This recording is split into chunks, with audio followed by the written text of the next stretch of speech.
Brilliance Audio presents Debt of Honor by Christopher G. Nuttall, performed by Lauren Ezzo. That's all you could find?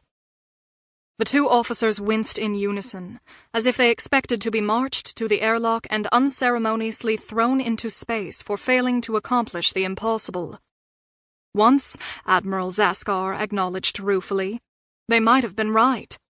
Failure was a sign of God's displeasure, a proof that the failed, deserved to be punished. But if that was true, and he no longer believed it was so, what did that say about the Theocracy?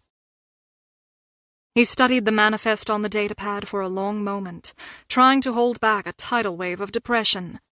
A few crates of Starship components, some so old they probably dated all the way back to the early days of spaceflight. Boxes of ration bars that were older than most of the men who were going to eat them. It was a far cry from the supplies they needed to keep the fleet alive. The fleet, the squadron, really, was on the verge of breaking down completely.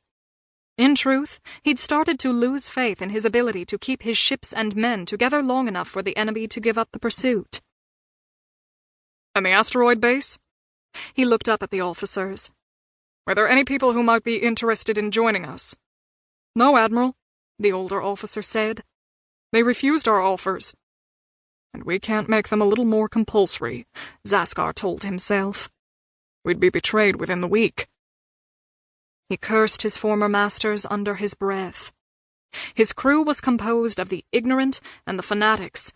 The only thing they could do was remove a broken component and slot in a replacement, which had worked fine until their supply lines were destroyed once and for all. Even the finest engineers in the fleet couldn't repair everything, let alone build new components from scratch. He'd had to cannibalize and abandon a dozen ships just to keep the rest of the squadron going, and he was all too aware that their time was running out. Go see the cleric for ritual cleansing, he ordered shortly, and then return to your duties. The two officers bowed, then retreated. Zaskar watched them go and tapped a command into his terminal. A holographic image snapped into existence, flickering slightly. Zaskar's eyes narrowed as he studied his fleet. The flicker was tiny, but it shouldn't have been there at all. A grim reminder of their predicament. The onboard datanet was glitched, and no one, not even their sole computer expert, had been able to fix it. His entire ship was breaking down. He wanted to believe that the handful of light codes in the display represented a powerful force.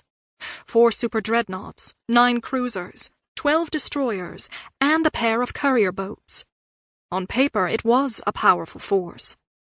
But one super dreadnought could neither fire missiles nor energize a beam, and ammunition was in short supply in any case, and 5 of the smaller ships were on their last legs. Each failure, small in itself, led to a cascading series of failures that simply could not be fixed. Zaskar rather suspected that the Commonwealth wouldn't need an entire super dreadnought squadron to wipe out his fleet in a stand-up battle. A single super dreadnought would be more than enough. Which is why we are here, he thought, switching to the near-space display. They won't come looking for us here, not until we are betrayed. He gritted his teeth in bitter rage. The asteroid settlement was the sort of place he would have destroyed if he'd stumbled across it before the war.